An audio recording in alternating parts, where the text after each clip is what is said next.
చెప్పండి. నాడు నా భర్త 2 సార్లు ఎలక్షన్ లో గెలిచి ప్రజల మద్దతుతో గెలిచి 3 టైమ్స్ వచ్చాడంటే ఎంత సౌమ్యంగా ఎంత ప్రశాంతంగా జరిగింది. ఈ రోజు ఎలా ఉంది? గోపీనాథ్ గారు ఉన్నప్పుడు ఎలా ఉంది? ఇంత అరాచకమా? ఎప్పుడైనా చూసారా జూబ్లీ హిల్స్ లో ఈ 12 ఏళ్ల సంవత్సరంలో ఎప్పుడైనా ఇలా జరిగిందా? మహిళల మీద జరిగిందా ఇట్లా? ఆల్రెడీ అయిపోయినాయి. కానిస్టేబుల్ చెప్తున్నాడు ఇప్పుడు వరకు పడిని ఏం చేయలేరు మీరు మమ్మల్ని, ఇప్పుడు కూడా పడతాయి అని చెప్తున్నాడు. డైరెక్ట్ చెప్తున్నాడు కృష్ణానగర్ లో. ఇప్పుడు కూడా మేము తోసుకొని రాబట్టి దొరికారు వీళ్ళు, మమ్మల్ని రానివ్వలేదు, చేయబెట్టి ఆపేశారు. తోసుకొని వచ్చాము. మరి ఈ పేపర్లన్నీ ఎక్కడి నుంచి వచ్చినాయి? ఇప్పుడు పట్టుకున్న పేపర్లన్నీ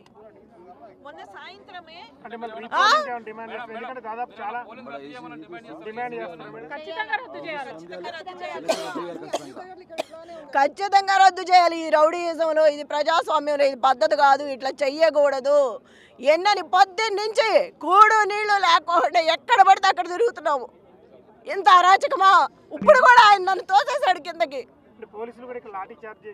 చేస్తున్నారు, అన్ని చోట్ల చేస్తున్నారు, అన్ని చోట్ల చేస్తున్నారు. నా భర్త ఉన్నప్పుడు ఎప్పుడైనా ఈ 12 ఏళ్ళప్పుడు ఈ 3 ఎలక్షన్స్ లో ఎప్పుడైనా జరిగిందా ఇట్లా? ప్రశాంతంగా జరిగే ఎన్నికలు తెలిసేదే కాదు జరిగినట్టు కూడా. ఈ రోజు ఎలా ఉంది? ఈ బై ఎలక్షన్స్ లో ప్రతి చోట జరిగింది. ఎప్పుడు ఇట్లా ఉందా? బై ఎలక్షన్ లో ఎక్కడైనా జరిగిందా ఇట్లా? ఫస్ట్ టైం ఇక్కడ బోరుబండలో. ఇప్పుడు ఫోన్ వచ్చింది నాకు, మహిళలను పోలీసులు బయటికి దోసేస్తున్నారు. టైం ఉంది, ఇంకా తోసేసి వెళ్ళిపోమంటున్నారు. పొద్దు నుంచి చెప్తున్నా నేను కమిషనర్ గారు, ఒక్కసారి కూడా ఏంటని కూడా అడగలేదు, ఫోన్ చేయలేదు, మాకు దొరకలేదు, కనపడలేదు చెప్పుకోవడానికి కూడా.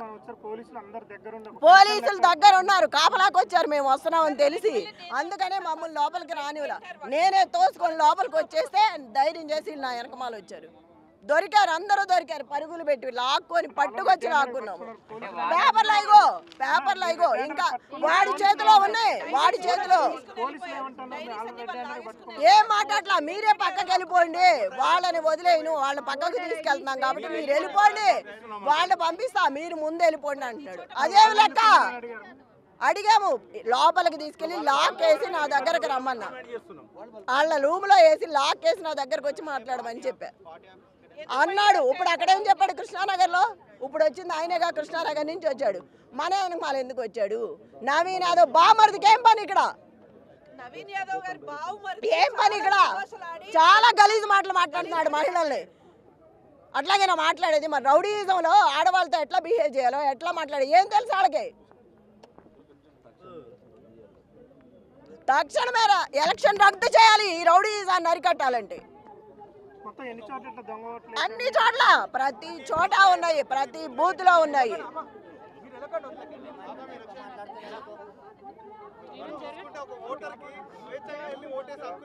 జనాలను భయపెట్టి ఎవరు బయటకు వస్తున్నారు ఓటింగ్ కి?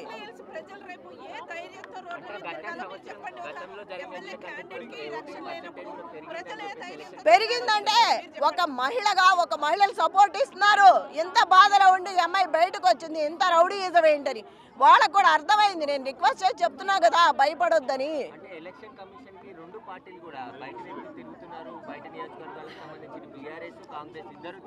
అధికార పార్టీ అధికారంలో ఉన్న ఎమ్మెల్యేలు, మినిస్టర్లు, విప్పులు ప్రతి ఒక్కళ్ళ జూబ్లీ హిల్స్ లో పోలీసుల కంటే ఎక్కువ తిరుగుతున్నారు. కూర్చున్నారు టేబుల్ దగ్గర. వాళ్ళకి ఏం అవసరం? బట్టి విక్రమార్కకి ఏం అవసరం ఇక్కడ రావడానికి? మహిళలను అవమానిస్తాడా? ఎట్లా పడితే అట్ట నరవలేని నాలుక మాట్లాడతాడు. ఆ అబ్బాయి విజ్ఞతగా వదిలేసి అయినా కూడా ఇవాళ ఎక్కువ చేస్తున్నాడు. ఆయనకేం పని ఇక్కడ తిరగడానికి కార్లు వేసుకొని? మనం ఒకళ్ళ మాట అనే ముందు మనం సరిగ్గా ఉన్నామా లేదా అని ఆలోచించుకోవాలి. అంత విజ్ఞత లేని మనిషిని అని కూడా వేస్ట్. ఎక్కడికి వెళ్ళినా ఇలాగే ఉంది. గొడవలు, పంచాయతీలు, భయభ్రాంతులకు లోన్ చేయడం, భయపెట్టడం.